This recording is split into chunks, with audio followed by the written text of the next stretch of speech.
Hello students, today we will see the velocity and acceleration analysis of pure rolling, that is the rolling without slipping.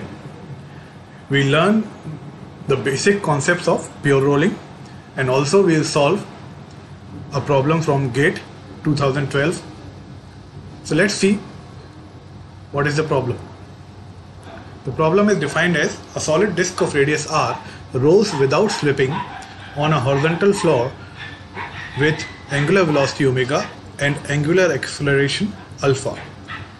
You have to find the magnitude of the acceleration of point of contact on the disk. So these are the options given. So before moving ahead to solve the problem of acceleration of point of contact on a purely rolling disk, let us understand what is the pure rolling. So pure rolling or rolling without slipping is something like this as shown here. In this you can see the point of contact is always at this point, and you can see the rolling motion, rotation is also happening and translation is also happening. So both the motions are taking place simultaneously. So in pure rolling there will be the combination of pure translation and pure rotation. So let us see them one by one. So what is pure translation? In pure translation, as we discussed in earlier videos also, that the velocity or the motion of all the points on the body will be in the same direction and equal to each other. So this is how the velocity at each and every point will be same, and the motion will also be same in pure translation. So let's see how the pure translation motion takes place. So this is how the pure translation motion takes place. Let us see what is pure rotation. In pure rotation, the body will be rotating about the center of mass of the body,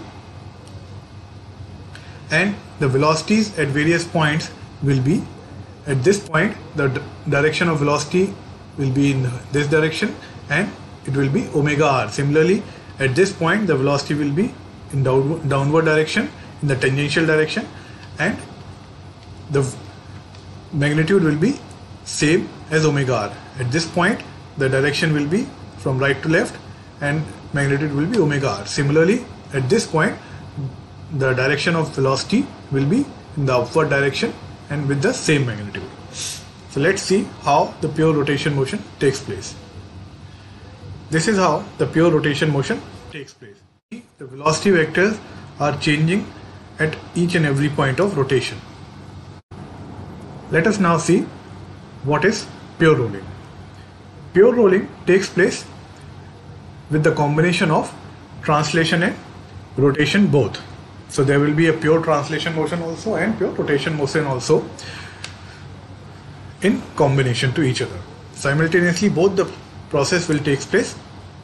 So you can see here the point of contact is intact between the body and the surface. There is no slipping taking place. So this is how pure rolling will take place. At point P you can see in pure translation the velocity will be v, and in pure rotation the velocity will be omega r.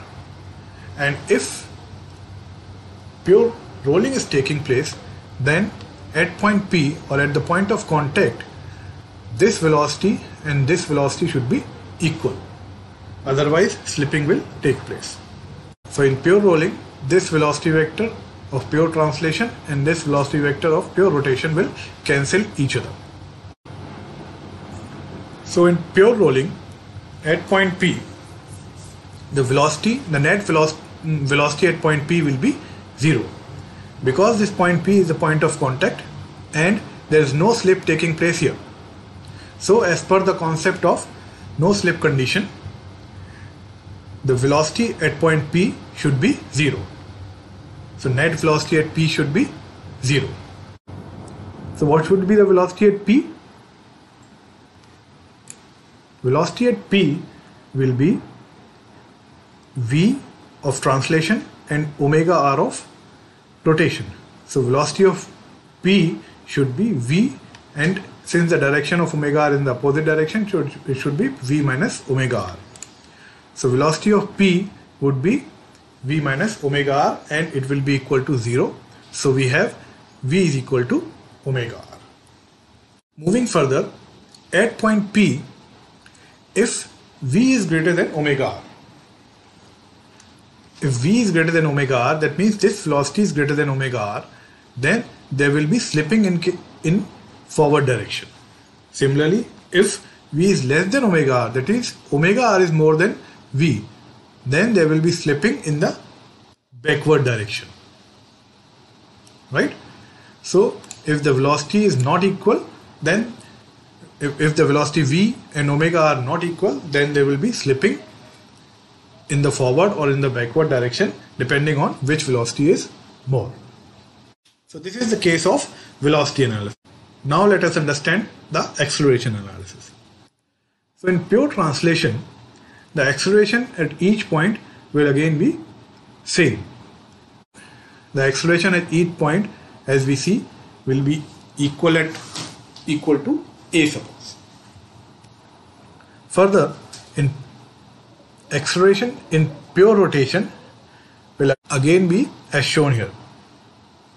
At each point, the acceleration will be equal to r alpha in the shown direction. This will be the tangential acceleration. And as we discussed in the video of acceleration analysis, that any body will be having two components of acceleration. One is the tangential component and other is the centripetal component.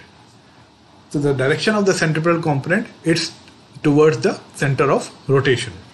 So each point will be having the centripetal acceleration component also, as shown here, which will be equal to omega square r. So the net acceleration at each point will be in the shown direction. So this will be the direction of net acceleration.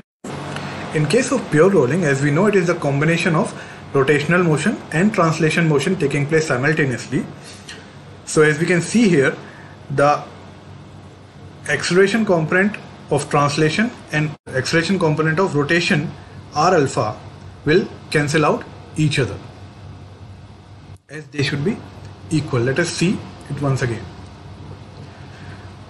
As we can see here, the direction of acceleration in case of translation, pure translation, is from left to right and the magnitude is a, and similarly the direction of acceleration, tangential acceleration component of in case of pure rotation, is from right to left and it's r alpha.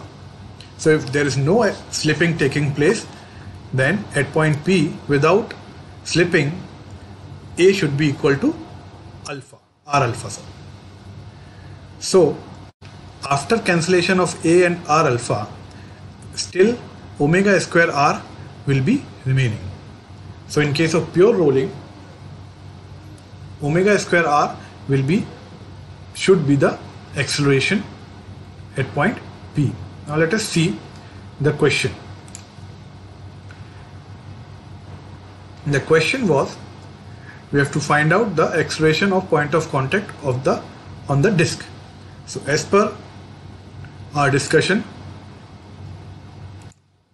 omega square r is the right answer. As we can see, after the cancellation of a and r alpha component, omega square r is still remaining. So omega square r, that is the option D, is the right answer. So this is how you solve this problem, and I hope you have understood the concept of pure rolling, both for velocity analysis and acceleration analysis. So this is all for today. Thank you.